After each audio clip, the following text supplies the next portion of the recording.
Et j'ai également travaillé avec Patrick Gomer pendant à peu près 4 ans sur une monographie illustrée qui s'intitule Le Voyageur du Temps et qui est parue il y a quelques années pour les 100 ans de Jacques Martin, les 100 ans qu'il aurait eu. Et je suis accompagné ce soir par le grand Jean Pleyers, le créateur graphique de Gênes en 1977 avec Jacques Martin, et qui a aussi lui-même créé des albums de bande dessinée. Je pense notamment aux Êtres de Lumière qui ont été publiés dans Métal Hurlant dans les années 70, c'est ça Jean 81. Giovanni également, et d'autres bandes dessinées qu'il a fait au fur et à mesure de ses années. Mais sa plus grande, évidemment, à Jean Pleyers, c'est son travail avec Jacques Martin. Deux personnages très importants, Gênes, qui va côtoyer l'ignoble Gilles de Rais, et Kéos qui va vivre à l'époque de Ramsès II, et dont on parlera tout à l'heure. Alors moi je vais vous présenter plutôt Jacques Martin, avec des dates importantes pour sa carrière. Donc Martin est né le 25 septembre 1921 à Strasbourg. Son père, Pierre Martin, est mort très jeune. Il est mort d'un accident d'autogire, qui est l'ancêtre de l'hélicoptère, en 1932. De 32 à 40, Martin va suivre des études à Nogent-sur-Marne, Orléans, Erquelines en Belgique. Et en 1940, c'est la guerre, il va être évacué de Paris et il va partir dans le Massif central. Il rentre aux Arts et Métiers à Lyon en 1941 et il est enrôlé dans les chantiers de jeunesse à Die, dans le Rhône. Puis en 1943, il devient prisonnier en Allemagne. Alors ce qui est intéressant à cette époque-là, c'est qu'il va dessiner son état de prisonnier, la vie qu'il vivait en Allemagne, dans un livre qui a été publié il y a une dizaine d'années, qui s'intitule Carnet de guerre. Après la guerre, il revient à Paris et il va essayer de travailler dans le théâtre. Et déjà, il a une envie de travailler sur Gilles de Rais, parce que pendant la guerre, il a lu Là-bas de Huysmans, qui l'a fortement marqué. Donc il a voulu véritablement, dès cette époque-là, travailler dans le théâtre. Comme il écrit une pièce sur Gilles de Rais, il va voir Charles Dulin pour être décoriste, etc. Bon, ça ne marche pas. Il file vers Bruxelles, où il va travailler pour l'Office technique de publicité, comme il le disait tout à l'heure, et va commencer dans la bande dessinée en signant Marlène. Alors Marlène, c'est son premier pseudonyme. Il le fait avec un certain Henri Leblic, qui lui travaillait plutôt sur les décors. Martin s'occupait plutôt des personnages et de l'histoire. Donc son premier album, alors je l'ai là en photocopie, qui a été publié dès 1946, qui s'intitule Le secret du calumet. Donc là, nous sommes en 1946. C'est un album qui est sorti directement, je dirais, en couleur directe. C'est assez rigolo, on est très loin de ce qu'il va faire par la suite. En octobre 1947, il se marie avec Monique Schoenberg, et en 1948, il va sortir la première planche d'Alix dans le journal Tintin. En 1952, c'est Lefranc, son alter ego d'Alix, qui est né aussi dans le journal Tintin, dans La Grande Menace, qui est un classique de la bande dessinée des années 50. Alors, je vais vous montrer, si vous ne connaissez pas. Voilà, c'est un véritable classique de la bande dessinée des années 50. Et il va aussi sortir son premier Alix en 1956. À partir du 1er janvier 54, du 2 février 1954, il rentre au studio Hergé. Et son premier travail, c'était de travailler sur Josette et Joko. Oui. Donc il a mis en image, que je le retrouve.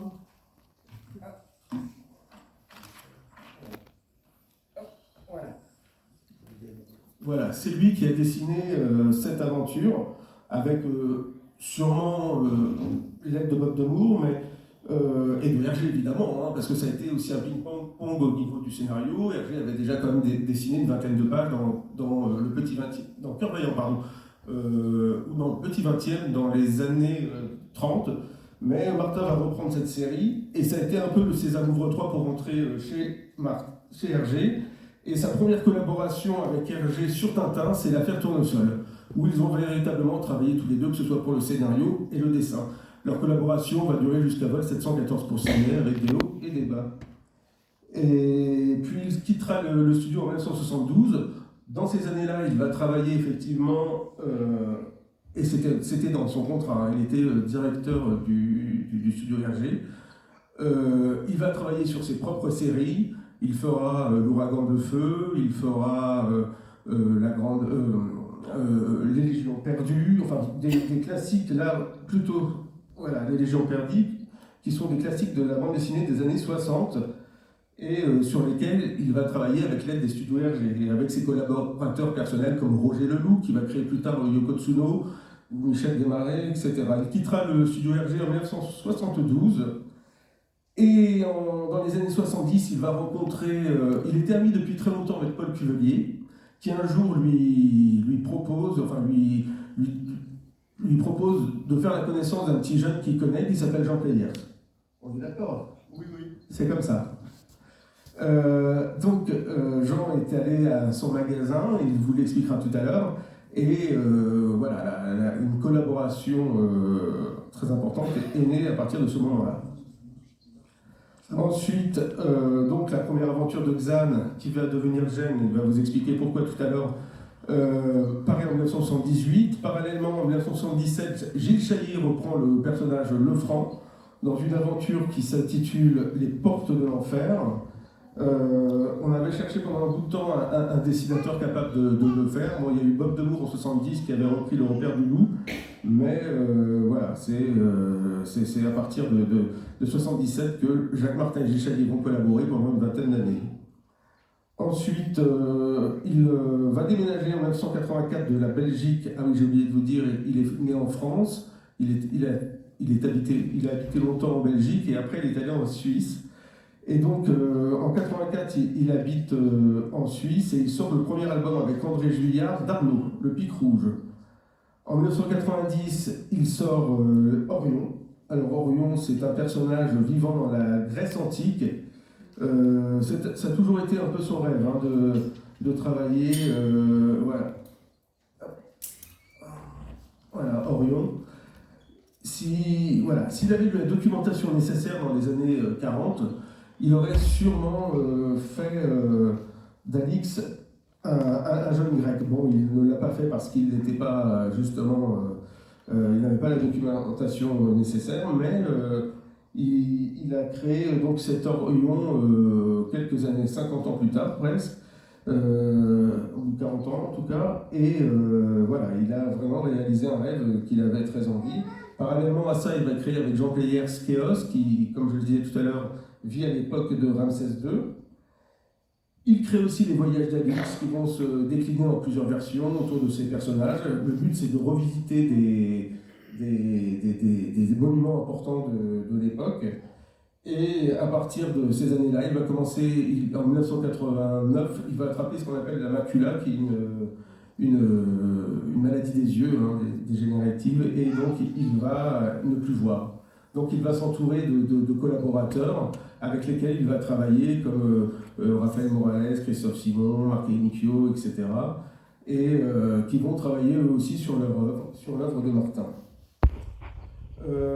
En 2003, création de son dernier personnage qui s'appelle Loïs. Parallèlement à ça, il y a tout un groupe d'admirateurs qui vont créer le site Alix l'Intrépide, et il y a toute une vie autour de ce moment-là qui est né. En 2005, il fait Roma Roma avec Morales, et il commence son dernier épisode d'Alix avec C'était à Corsabad. Il meurt le 21 janvier 2010 à Orbe, et après, bon, ces séries continuent, on y reviendra tout à l'heure. Voilà pour la vie de Jacques Martin, enfin pour la vie, les dates clés. Jean Pléière, Alors, comment as-tu rencontré Jacques Martin? Eh bien, mes BD personnels ne marchaient pas très bien. Je vivais à Bruxelles et je faisais des petites histoires courtes dans Spirou, dans des histoires de l'oncle Paul, de 4 pages, puis de 4 ou 8 pages dans le journal Tintin. Et puis, j'ai dessiné un western dans Le Soir, qui était le quotidien belge à 240 000 exemplaires environ, concurrent de la Libre Belgique. Et puis, j'étais très ami avec Paul Cuvelier, un dessinateur aussi doué que Lénard de Valsy, à mon avis, qui dessinait Corentin au journal Tintin à l'époque, et mais qui aurait voulu faire de la peinture. Et il parlait beaucoup de moi à Martin, je n'en savais rien, il lui disait du bien, et il croyait que j'étais danseur de Béjart, mais en fait j'étais électricien pour le ballet de Béjart à cette époque-là, en faisant toutes sortes de petits boulots qui me permettaient de payer mes loyers et mes charges. Et par exemple, je louais des petits appartements de rien du tout sans douche à Bruxelles. Je prenais mes douches dans les clubs de tennis. Et je me débrouillais comme je pouvais, mais j'étais très prédestiné, j'ai toujours voulu faire de la bande dessinée. Mon père était un artiste, un sculpteur très original, mais un peu parano. Par exemple, quand j'avais 10 ans, lui et ses copains, qui étaient d'autres peintres qui buvaient un peu trop et qui étaient frustrés, chassaient des journalistes à coups de pied au cul quand ils arrivaient chez mes parents.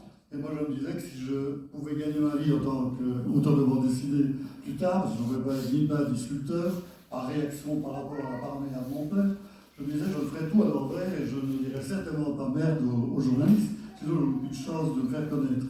Et alors, beaucoup plus tard, donc, je suis mis à vivre à Bruxelles, que j'ai choisi entre Paris et New York, parce que tous les plus grands auteurs de BD francophones d'Europe occidentale vivaient à Bruxelles à ce moment-là. Franquin, Hergé, Jacox, Cuvelier et Martin, qui vient d'arriver, le Loup, et tous les gens du studio d'Hergé, dont Martin faisait partie, mais qui venait de quitter à la mort de Cuvelier, qui m'avait vivement conseillé d'aller voir ce Jacques Martin, dont j'admirais l'œuvre. J'avais une petite préférence pour Jacob, mais enfin, j'admirais quand même Alix énormément. Et puis, comme mon ami Cuvelier venait de décéder, lui qui buvait du café trop fort, trop d'alcool, trop de vin, trop de bière et qui fumait comme un dragon, il est mort d'un cancer généralisé, et un peu triste, je suis parti voir l'ami de Martin, oui c'est ça, de Cuvelier, qui était notre Jacques Martin. Et qui, avec des émoluments, comment est-ce qu'on appelle ça, l'argent qu'on touche quand on quitte une entreprise, des indemnités que Hergé lui avait offert, si je me souviens bien, il a loué ou acheté un magasin de sport qui vendait des bateaux et des skis. Il s'appelait Marinor, place Flagey, au centre de Bruxelles, à côté de la RTBF, donc de la télévision belge. Et donc je pousse la porte, j'entre, et il me dit « Ah, c'est vous, Playès ?» Oui, monsieur Martin, je veux bien vous soumettre quelques photocopies d'un western que j'ai fait pareil dans Le Soir. Et notre ami Paul m'a beaucoup parlé de vous, il m'a vivement conseillé de vous voir dans l'espoir que je trouve du boulot. Pour vous, si je peux vous aider ou quoi que ce soit, ne fût-ce que faire des lettrages au BD, c'est déjà pas mal. Et alors il me dit, oui, vous avez apporté quelque chose. Alors, je lui montre des photocopies de la western, à qui vient de paraître. Puis il me dit, c'est extrêmement intéressant. Mon Dieu. Est-ce que ça vous intéresserait de faire un essai de reprendre San Larco que j'avais proposé à Paul Cuvelier, mais qui réchignait parce qu'il s'adresse qu'aux nus, que ce soit des hommes ou des femmes, mais il a horreur de dessiner des décors qui lui prennent beaucoup trop de temps, qui l'emmerdent, il aurait voulu de toute façon faire de la peinture. Mais si ça vous intéresse, faites un essai, je vous propose tout de suite quelques planches, etc. Et à côté de lui se trouvait un journaliste très ambigu, très intelligent et très doué, Numa Sadoul. Je crois que c'était le fils de Jacques Sadoul, un critique de bande dessinée qui avait interviewé Hergé peu de temps avant et que je ne connaissais pas. Il était élégant, fin, il avait une petite émeraude dans le lobe de l'oreille, que le rend sympathique. Et Et Martin me donne un script donc pour son Xan, l'ARCO, dont Paul Guveli ne voulait pas. Et je rentre dans un de mes petits KGB, une de mes 13 résidences successives de Bruxelles, petit trou sans douche, hein, où il y avait des trous dans les murs, etc. Puisque je ne pouvais pas me payer je n'avais pas de quoi me payer un loyer plus élevé. Et je commence à dessiner les planches d'essai de Xan, et Martin et moi ne s'est plus quitté. Mais c'était extrêmement orageux. Hein. Par exemple, je lui faisais des remarques très dures et très bizarres sur la hauteur de ces personnages, qui me disaient nos personnages doivent avoir 7 têtes et demie dans la hauteur du corps. Ça, le canon égyptien, c'est 8 et demi. Nous, on dessinerait à 7 et demi. Et puis je dis, mais pourquoi est-ce que vous dessinez à 6 et demi, à 6 têtes de vos personnages? Parce que j'avais remarqué que comme il avait travaillé très longtemps avec Hergé, ces personnages étaient un peu trop petits. Et alors il me dit, quoi? Qu'est-ce que vous dites? Mais ils ont 7 et demi, mes personnages. D'ailleurs, on va mesurer.